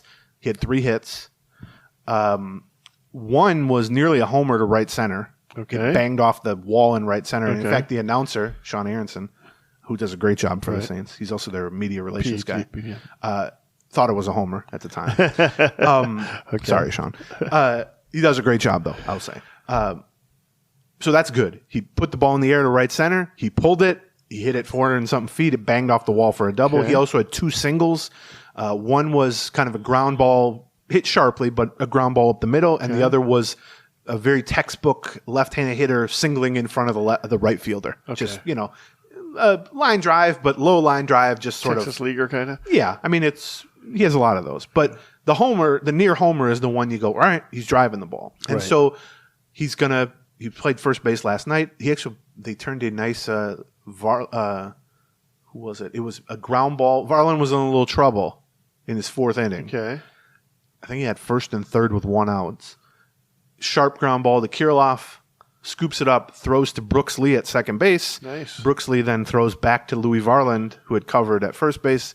Nice little inning double play. Good to hear. It was a good little little preview of the future, maybe. Right. I've been watching a lot of Saints games and clips lately, hoping to see kind of the full scope of Brooks Lee defensively, because he's been playing a lot of shortstop. He plays occasional third base. But he just hasn't had that many difficult balls hit to him. Okay. Do you know what I mean? Just from a sample size standpoint. But that was a nice double play turn. But anyway, Kirilloff, I think, had 1 or 2 hits in his first game too. The test with him is going to be, how does the shoulder feel after you've played a couple games in a row? But really, the test is he driving the ball? Right. Yeah. That's always the test with him. And so I think Castro, if he's not activated today, will be activated during this Texas series. Assuming, God willing, the pregnancy, his wife giving birth, all goes smoothly and all that, obviously. I don't have any inside information on that. His wife didn't call me back. No. But I think he's going to beat them back. The question will be basically how many games do they need to see Kirilloff driving the ball? How many times do they need to see Buxton play center field before they go, all right, let's do it? I think it's going to be sooner than later, but it might be a Friday for the next homestand as opposed to Monday in Cleveland. They do tend to like to wait until the team returns home, but here's what I would say about that. I just got done saying a couple times how the whole season's these next 6 games. So if you really think those guys are in position to help you, wouldn't you want them for the Cleveland series? We talked about this on the Patreon, I think, on Wednesday morning, where Tuesday night, the depressing loss that they had, where they seemingly had opportunity after opportunity after opportunity to score and couldn't put anything together. You took a look at the bottom of that lineup after, we just missed, Royce Lewis had the bases loaded and just missed something, and Jeffers just struck out there. And the 7, 8, 9 batters we get to are, Vasquez at catcher, Gallo at first base, and Michael Taylor at center field. Well, those 3 positions, if that's Jeffers at catcher and Kirilloff at first base and Buxton in center field, I feel a lot better about that lineup. Who knows? I mean, you would, except you don't know what they're going to be like. If I've got the player I want for that, It's okay, that Cleveland series is everything. Right. We'd love to have Kirilloff and Buxton and Castro and everybody back for that. Except, what if they come back and they're still a little rusty? Then you're putting in Buxton's case, are you comfortable starting Byron Buxton in center field, which he has not done since last August for you, in truly the biggest game of the entire season? Right. Well, you're going to have to find out, because that's what it's been building towards, basically. I don't know if it was purposeful or not on that subject. Jeffers got 2 of the 3 starts versus Cleveland. We were wondering whether or not we would get that as a hint of what we're going to see in the postseason. I know it's still pretty close to a 50-50 split. Yeah. I don't know that we've seen Jeffers play catcher 2 games in a row, truth be told, and part of that was he was dealing with the heat in Milwaukee and such. Right. So when he's come also back here, he's been swinging through a lot of fastballs lately. Yes, he has been. I mean, look, it could just be a rough 4 games or whatever. Right. But and so here's within that, though, I think it's worth noting that it's hard not to assume at this point that Gallo is gone as soon as those guys we just talked about comes back. Monday. Yeah, I mean, because just from a roster standpoint, they don't have room for 17 hitters or 16 hitters, even with a 28-man roster. Right. I do think it's possible they go 15 hitters, 13 pitchers. It's possible. I mean, I was actually told that is possible. I asked somebody about that, but they're not going to go 16 hitters, 12 pitchers. And I think even 15, 13 is something they would like to avoid, but it might just be a necessity because you got a lot of guys coming back, and there aren't that many obvious cut guys other than Gallo. And I know we've been talking about the end of Gallo here for quite a while, and he's, much like Dallas Keuchel, kind of hung on in a different way than Dallas Keuchel. But at some point, it becomes pretty straightforward. They just need the roster spots if Kirilloff, Castro, and Buxton are coming back. One of those guys can be added just as a September guy, which is going to be Castro. But you're going to need to make some room for them. Yeah. B, Kirilloff is going to be playing first base and is a left-handed hitter. Yep. Well, that's what the only real role Gallo has been playing first base and a couple of starts in center. Except now you're adding Buxton back in center. Yeah. And, by the way, you're adding Willie Castro. Right. You no longer need Gallo in center. Right. You no longer need Gallo at first because you have Kirilloff at first. Yeah. And the real tell here was Wednesday afternoon. Gallo starts the game. I actually was going to ask you. We're sure he wasn't hurt or anything. I asked. Right? Okay, good. Believe me, thank you. I asked. All right. I think I asked on record. Sorry, I can't ever remember if stuff's on record or off record. But Gallo starts the game against a right-handed pitcher, and then his spot comes up in a key situation against that same right-handed pitcher. And the Twins pinch hit him. The 4th inning or 3rd inning. 4th or 5th inning, I want to say. They pinch hit him, and I'm thinking, who's on the bench that they're... And Jordan Luplow comes back. Out, the right-handed batter versus the right-handed pitcher. God love Jordan Luplow. Right. He's a useful player and a good dude. But the entire reason he's in the major leagues is because he's a right-handed hitter who does well against left-handed pitchers. And it's a right-handed pitcher on the mound, and Joey Gallo is a left-handed hitter. Right. Why start Joey Gallo against a right-handed hitter if you don't want him facing that right-handed pitcher, and you would rather have Jordan Luplow, who has no real track record of hitting right-handed pitchers whatsoever. The answer was he wanted a ball in play, right? Baldelli told... Although there were 2 outs, I think. One maybe out. Not. I think okay, one out. Okay, I could be wrong. I can't remember. But Baldelli said afterward, no, this is the explanation he gave on camera. Right. So, it's not true, but it's maybe not the full truth. And he said, well, we like the matchup of Luplow better. We really wanted someone who could put the ball in play. We just felt like in that spot with runners on, middle of the game, we really wanted to kind of push the issue. And he said something like, I don't want to misquote him, but paraphrasing, he said something like, we know Joey can come through with a big hit, like a monster home run, but that's not what we needed in that spot. We just wanted basically a better caliber at bat, someone who can shoot the ball to right. Now, but Jordan Luplow is not really that guy. It'd be one thing if it was Donovan Solano coming off the bench to do that or something like that, or even even Vasquez or something coming off the bench to do that. But that's not Jordan Luplow's game on any level. Jordan Luplow is not a contact hitter, and he's not a guy who hits righties. And I believe, I know he made an out. I believe he struck out. Made an out. Yeah. Did he strike out? I don't remember. Anyway. Bibby's really good. He's good. The right-handed pitcher that Cleveland had on the mound is really good. Absolutely. The other thing I thought was they looked at his at Gallo's first at bat versus Bibby and just said, "Well, this is not going to work." Look at any Gallo at bat in the last 2 years, but some at bats could look worse than others. This is the tell, and I feel like we were at this point about 3 weeks ago where he was kind of playing sporadically, even against righties. He was getting pinch hit for. he had been, he hit 150 over the course of 70 games or something like that. And then he goes 4 for 4 with 2 homers. And it's like, well, okay, he's here for a while. And now he's hit, 125 since then. They've really started to use him like almost purely as like a defensive replacement and pinch runner. And I'm not saying he's bad at either of those two things, but he's not good enough at either of those two things at this stage of his career to use him as that. I mean, if you just want a left-handed guy who can play center field and run, call up Andrew Stevenson from AAA, like an actual guy who can play center field and run. Like if the bat, you have no faith in the bat anyway, there are guys who can do the other parts of that job much better than Joey Gallo. And so, do we know if he lives in Dallas? Joey Gallo, yeah, to return to Texas, He's going to Texas and gets his. And then also you toss in that horrid base running play that he had against Texas, and all that.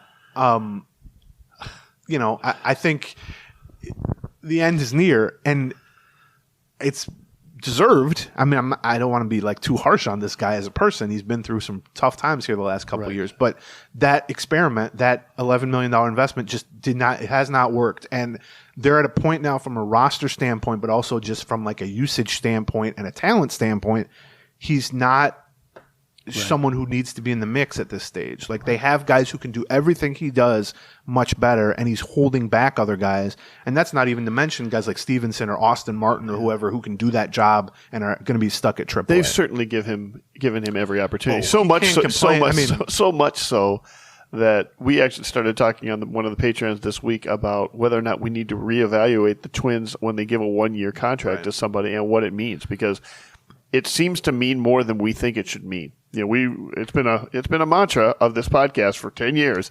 No such thing as a bad 1-year deal, right? Because you can always cut bait on it. You cut bait, you move on. But this team does seem to stay with 1-year deals, especially on veterans. And I agree. I completely agree. Maybe we need to start being more critical of 1-year deals, or else you start pushing for like this philosophy has to change. This is crazy. Yes. Right. I would say push for multi-year deals. That doesn't really solve anything either. No. I agree with that. Can we sign half-year deals? Yeah. Well, yeah. So when it doesn't work, we get rid of them. At the point at which the left-handed hitting slugger that you signed for $11 million is being pinch hit for in the middle innings of games with guys on base against right-handed pitchers, that you are hoisting a flag that says this person is of no use to us at this stage. I do wonder if a month ago, had Kirilloff and Buxton not been out, which is the two positions that Gallo can actually provide some value at, if he would have already been gone. Right. I truly think in some ways maybe it was fortuitous to have him on the roster when those two very disparate positions end up going out. You don't often have a guy that covers both center field and first base. Oh, it's not the rarest combo, but yes, I get what you're saying. But he hasn't been good during that time. He has not helped them at all. And I really think if Kirilloff alone, hadn't gone on to the IL with the shoulder problems right around that time, Gallo was like on the verge of being DFA'd, whatever that was, a month ago. And then you have Buxton and Castro. Right. And then I also think the other thing that is a factor there is the emergence of Wallner becoming a trusted, every day against righties, because that took Gallo out of the corner outfield mix and really sort of Kepler's rebound too. Well, that's true too. Yeah, it is just been a case where you've had multiple people kind of go past Gallo. Yes, everybody to the point where it's not even like a punishment. It's just I just don't know where this guy provides any value anymore. In some ways, it speaks to what you were saying about the Twins. Hanging on to these 1-year veterans, and he's a Boris client, and they have 1 billion Boris clients. I'm sure that's a factor. And they just have respect for Joey Gallo. He's a good guy. He's a veteran. He's a multi-time all-star, all that stuff. But it speaks to what you were saying about their, kind of stubbornness of cutting bait on some of these guys. And it works out. I mean, it works out with Emilio Pagan and Kepler, although those weren't like true 1-year deals. But being stubborn with them has worked out. And so I'm sure they would point to that and say, well, this could have worked out too. But you get to a point where it becomes like almost farce, like warped or absurd or farce, where you're saying, now think about what we're talking about here, and I'm sure the Twins had similar conversations, which is like, well, he can't hit. This guy we signed just for hitting, basically. Right. I mean, so now we're going to start him in center field where he's really stretched, right, and had gone years without playing there. we're going to use him as like a pinch runner, but he's a below average runner. I mean, he's not a bad base runner, but he's a below average runner. We're going to like start him at first base, which is the most offensive driven position, just so we can remove him like mid game for a righty on righty match. And that was just such a weird substitution. You're getting to things where you're parsing his like utility. You just keep like taking away chunks of it until there's nothing left. And at the point at which you're saying, well, he's the last guy on the bench, he's basically a pinch runner, defensive replacement, and early inning left-handed bat. Well, then you go, there are 1,000 guys who could do like you got 5 guys with the Saints who could do that, including Stevenson, and I don't know, I could think of other guys like Austin Martin's right-handed, but he could do all those things better. I mean, I can see making the argument like for this. I mean, we're talking about the last 3-4 weeks of the season, right? Like that we was clear that he was on the team. I would say the All-Star break. If they'd have cut him at the All-Star break, I don't think it would have been egregious at that point. But yeah, you're right. I can see the argument being, listen, we need a center fielder and a first baseman now. We got both of our backups, both of our center fielders out, and we got our first baseman out. Sure. We've got a guy on the roster who does that. We might as well give him a little bit more time, see if he can find that at this time. Well, that's clearly what they decided. Right. I would say I can hear that argument. There are guys who can do that better. Well, maybe. I mean, clearly the way it played out, that's the case, right? I mean, especially the center field part. I mean, obviously, He hasn't made any like horrible plays in center field, but he's just okay. not a. I mean, he's just not a center fielder at this stage of his career. So yeah, that's the Gallo situation. Knowing this, he'll be the cleanup hitter in Game 1 of the playoffs. The way we've tried to bury him 1,000 times here. But I did wonder when we saw that substitution. Talking to various people in the stands, you just so rarely see a lefty removed for a righty against a righty mid game. I thought. We were talking to people. I said, "Well, he's got to be hurt. Right? Like Gallo must have hurt himself. And maybe playing center field or something. He's had a lot of nagging. He gets a lot of like cramping, and if you watch Joey Gallo, he's constantly stretching and bending and touching his toes, and he's very aware of that. I just assumed he was hurt, and frankly, I assumed. My comment to the guy next to me was, "Well, he found a way to stay on the team another 10 days." Well, that works too. Yeah, that works too. I mean, look, they have to pay him either way, and it's past the playoff eligibility. Not that a playoff team would want him, but if they want to say, "Are you want to go on the IL with whatever problem you want to have?" then you keep him in the organization or whatever. One other note people get confused about this every year about who's eligible for a playoff roster, and it's real simple. We probably should have said it at the top. Right. You are correct, but the rules used to be slightly more complicated. But essentially, if you're in the organization as of this morning, 40-man roster or in the organization? See, you're confused by it too. Yeah. In the organization as of midnight last night, so as of right now, you're eligible for the playoffs. Now, the confusion comes from the idea that if you're not on the 40-man roster, an exception needs to be made for you to be added to the 40-man roster for the playoffs. But that exception can be as simple as any injured player can be removed essentially from playoff consideration and replaced by anyone in the organization. And so we've seen this a lot over the years. That's how like Alex Kirilloff got on the playoff roster in 2020 or whatever.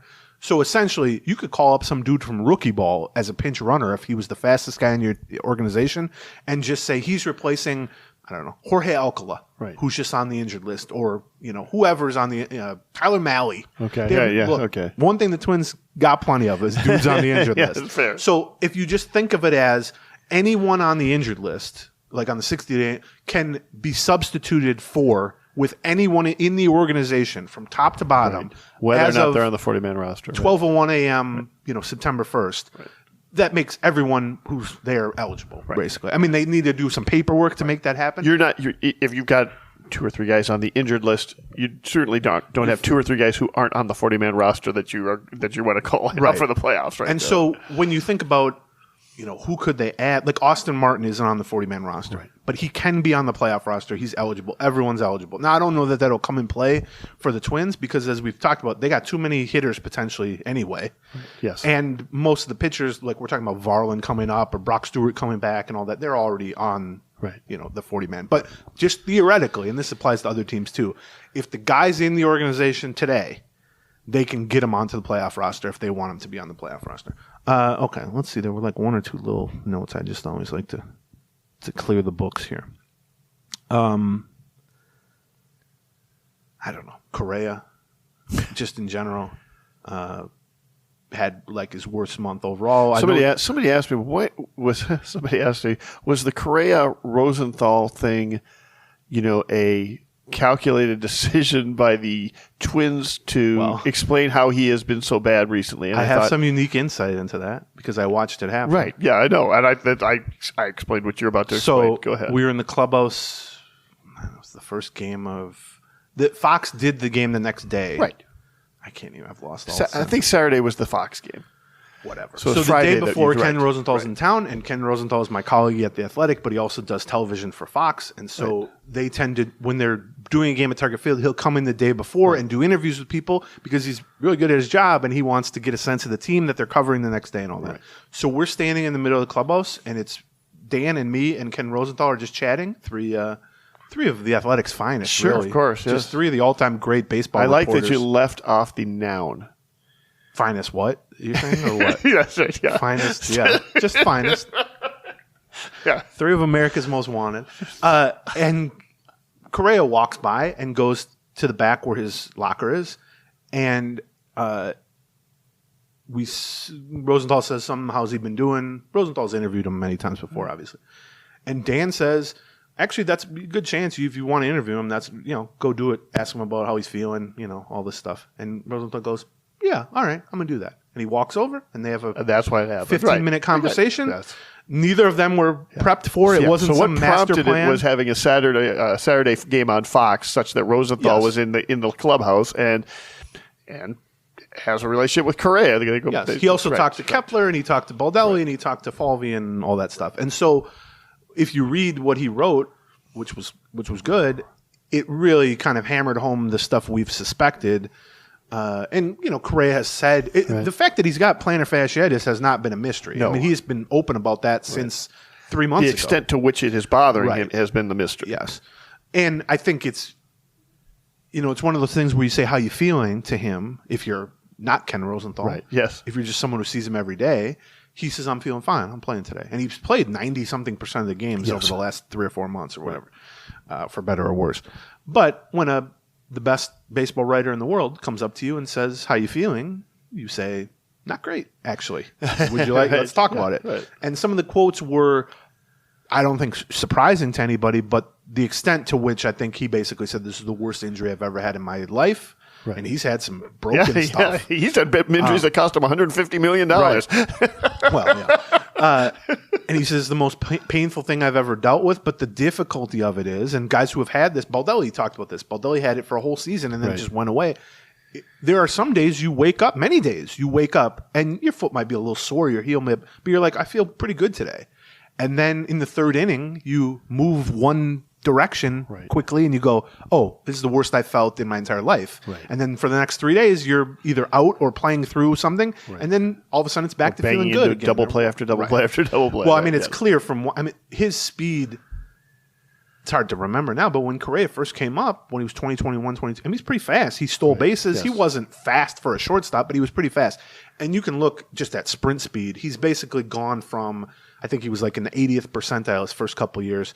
Then he goes 60, 50, 40. I mean, it's just been a gradual, pretty steady progression or regression, I guess. Yeah. And he's been slow for a shortstop for quite a while now. Sure. Now he's just slow. Like he's down in the 30th percentile for running. And part of it is he's just aged from a pretty slow guy to a very slow guy. But I mean, it's clear on some of these ground balls, he just can't run. And, we've seen him try to, I think, conserve or avoid some pain here. And he's a right-handed hitter who hits the ball hard. And when you do that and you hit it on the ground and you're slow, those are the guys who rack up double plays. I mean, he's already tied, I think, the Twins record with 28. But if you go look who holds the Twins record, it's Harmon Killebrew, Puckett. Yeah. It's all the right-handed, guys like Kadire had a ton of double plays. It's all the good right-handed hitters who hit the ball hard. But when you're slow and you're right-handed and you hit the ball hard on the ground, those are double plays. You know what also kills your WPA? Double plays. Oh, yeah. That's been a huge part of it. Right. And it's gotten almost absurd of late where because he continues to bat second or third or fourth in the lineup, he does those are the spots that are going to come up in with runners on. Agreed. And it's gotten to the point where I will joke to somebody next to me like, here comes a 6.43, and it's a 6.43. Like, right, yes. I cannot tell you how many times that's happened over the last like 6 weeks, and where it's like we're sitting here going, maybe he'll only make one out here. Like, right. he hasn't had a ton of clutch hits in general, but within that, he's really killing a lot of rallies by grounding into the double plays. And I think, if he were not Carlos Correa in big bold letters, there's no way he would have maintained the spot in the batting order that he has. Right. Particularly, my hope is, I think, if you start to get Kirilloff back and Buxton back, and you keep Julian and Polanco and Lewis going well. Right. Although I will say Julian is also dealing with a hamstring issue and can barely run and has been DH only. And the last out he made a couple days ago, he could barely get to first base. So that's another issue. But there's no way that Correa shouldn't be batting like seventh instead of third in a lot of these alignments. Yeah. Now, does that matter? He's still going to come up. They don't have a lot of great right-handed bats to begin with. That's the other problem, and that's why Buxton's return is so big too. But it becomes tricky. Well, that's also why you really want to win that second and third game that they had in the series in Cleveland. It would be great to get. Listen, I don't think plantar fasciitis is going to be fixed by a 10-day IL trip. That's the problem, really. But I wouldn't mind giving him a little time off. Like whatever I can get him, I want to get him. No, the day you do not want this division decided the last weekend in Colorado. The day they clinch the division, he should cease playing. Right. And in fact, I would probably say the day they're at 98%. Right. Which they would have been if Duran converts that the other day. Right. I would give him time off. But to your point, I've asked a lot of people about this who have had it, doctor, trainer types.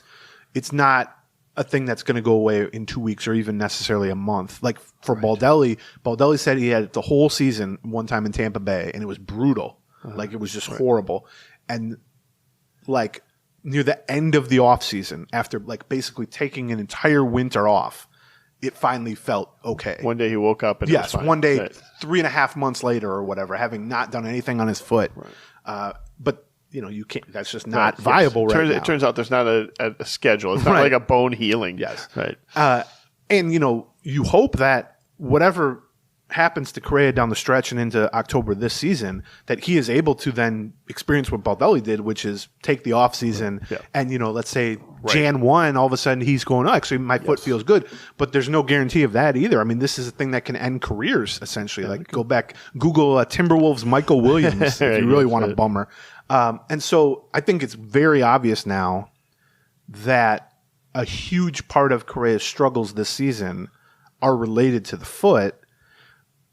But how you kind of view that is that By the way, a good this thing? Is not the foot with the ankle. Other foot. Yeah, right. His ankle's been fine. Right. Yeah, right. Whether you view that as like a positive or a negative thing is kind of subjective. It's like, well, it's not a positive. He's been bad. Right. But for the next 5 years of his $200 million contract, there's at least some hope that, well, if he can get the heel right, we can almost chalk this up as just an outlier. Crummy year, right. But then it's also like, well, having a debilitating... What if it's chronic? Debilitating foot injury is not generally a good thing, and there's no guarantee that you can just sort of brush it to the side. But as you watch Correa, I guess I give him credit for playing essentially 90-something% of the games over the last 3 or 4 months in obvious discomfort. I don't know that that's necessarily helped him or the Twins by doing that.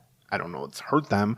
I will give him. He's been phenomenal defensively, which seems impossible to me for a guy who is having this level of problems with a heel and mobility issues and range issues. But he's just been fantastic defensively, save for maybe 2 or 3 plays that I can think of that he hasn't made.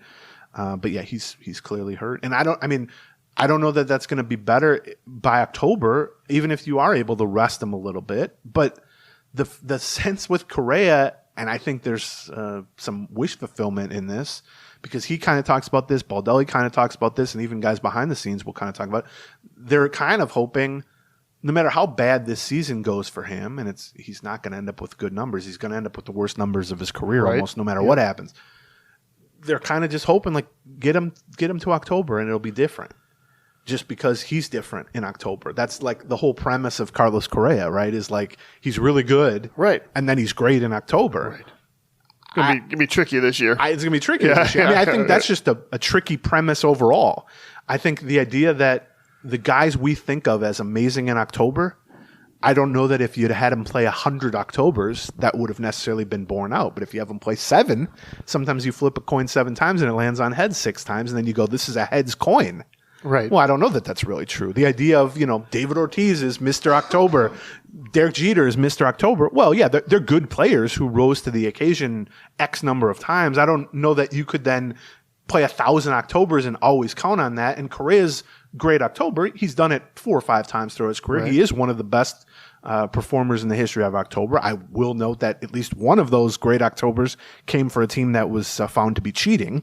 Yeah, fair. But he performed well in October after that as well. But I don't know that I fully buy into the idea, even without the injury as a factor, that, well, no matter how he plays from April to September, if we can just get him into a playoff lineup, all will wash away and he'll be a superstar.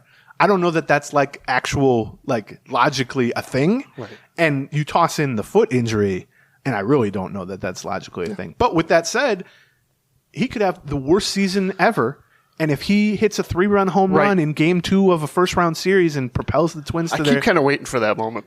I've been waiting for that moment in August. I've been waiting for that moment for 2 years, basically. I mean, he's had some good moments, but for the most part. And then one other...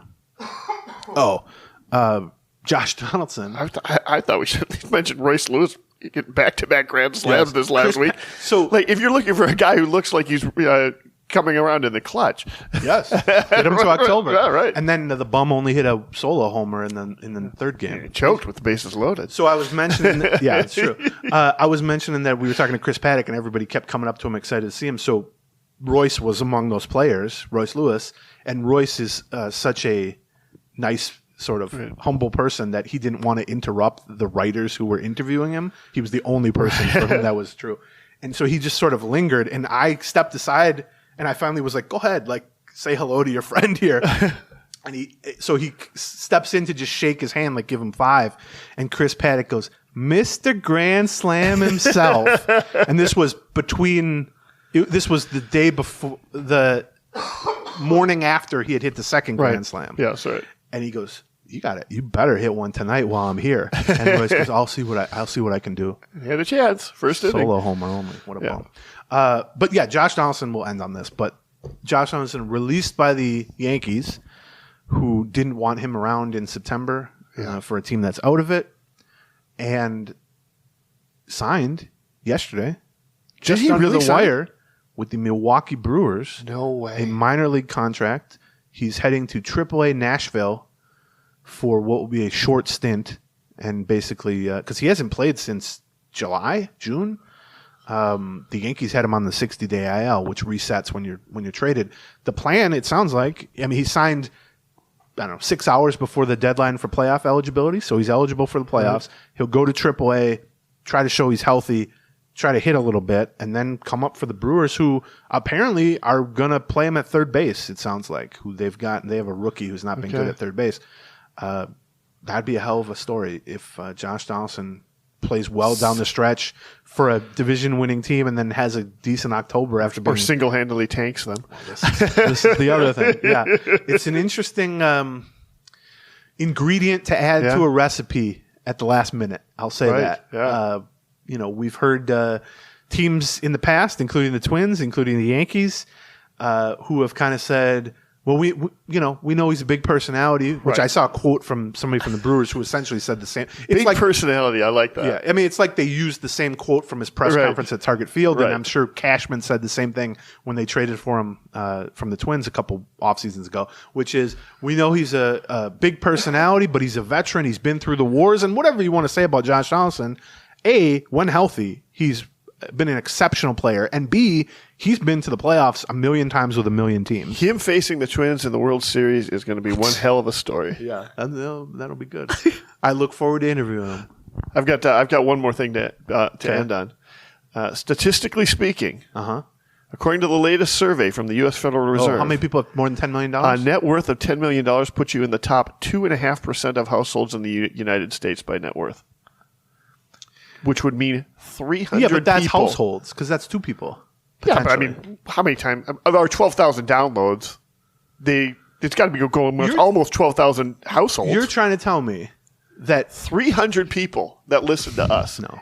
And we skew high on the salary, so it's probably closer to 400. You're trying 500. to tell me out of any 100 people in the United States, 3 of them have more than $10 million. Yeah. I got to start being nicer to people when I see them on the street. I'm looking at a lot of people and I'm saying... I did find another one that had it closer to 1.25. But even that seems very high to me. Maybe I'm speaking as a person who doesn't know anybody who's rich and has never been rich. God. So you ever, like, a lot of times when I'm just walking around, I'll say to myself, yeah, there's an 11,000 person. There's a 250,000 person. I come to Bonus's house, I'm like, there's a $4 million person. I don't know why.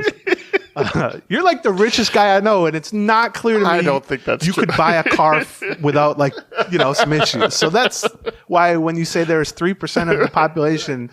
I drive around a 2010 Prius. Right. It's a nice apartment. It's not. The nicest apartment. It looks kind of like my apartment. Actually. Yeah. I know how much I paid for that. So yeah, we're doing well for baseball podcasts. We're in the upper echelon of baseball podcasts, which is basically the dregs of society, just overall in general. That is true. If you saw, although do you think 3% of podcasters make $10 million? Probably not. No. But we got like the Pat McAfees of the world. And it might be if we were doing a Yankees podcast or a Dodgers podcast, something like that. We've got. Well, Plouffe's cheating because here's why Plouffe is annoying to me. He's a great guy, but here's why he's an incredible annoyance. Okay. And people can tell him this too. Yeah. First of all, he's really good looking. He's too good looking to be in media at this point. Okay. Beyond that, he was a really good baseball player. He made tens of millions of dollars playing baseball, and now he's putzing around in the industry where schlubs like me and you are trying to make $1,000. You know what I mean? Yeah. Stay in your lane, Trevor. Yeah, stay in the handsome, good athlete lane, not in the whatever we are. Then the third thing is he was an early investor in John Boy, and he helped take them to the heights that they're at, where they consistently are one of like one or two podcasts that beat us every single week, which is incredibly annoying.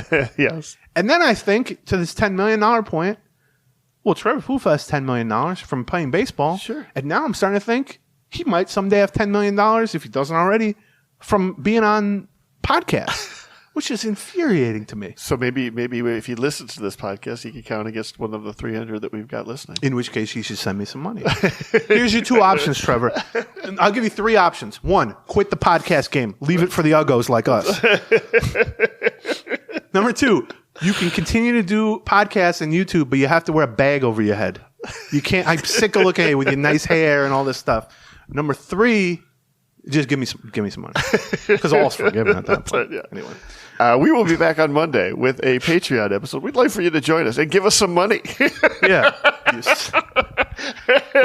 Let me tell you this: it's hard to get to $10 million a dollar at a time. We will be recapping. That's what we found. We'll definitely be recapping the Rangers series, and also looking forward to the Cleveland series. Yes. We may be talking about the possible return of Buxton and Kirilloff to the lineup, or we don't know. Maybe talking about the release of Joey Gallo. We don't know. Following that, we'll do another show on Wednesday in the middle of the Cleveland series. I'm not sure what that'll be. Probably more about the Cleveland series. Yeah. So most monetary joking aside, if you've been kind of on the fence about joining the Patreon and you're maybe not even familiar with it or whatever, it's Patreon, patreon.com/Gleeman. The way it works is you sign up, you become a patron, a supporter. You get the entire archive available to you. It's hundreds of episodes for free. Right. You can listen to as many of them as you want. And then when we put out new episodes, like he said, Monday, Wednesday, you'll get billed $1 for those. And if you were to sign up today, September 1st, and kind of ride with us through the end of the regular season and hopefully for whatever kind of playoff run there is, it'll probably cost you about $10, something like that. Yeah. And if you've made it this far and you sat through that attempted humor about Trevor Plouffe and you're still listening, you'll enjoy it because this next week and really this next month, and then we hope October certainly will be as interesting as a Minnesota Twins baseball team can potentially get. And so we would love to have you join us. Whether you are Trevor Plouffe or just some schlub like us, patreon.com/Gleeman. Thank you in the meantime to Game Time, BetterHelp, Soda Stick, and Raycon. And we'll talk to you guys Monday.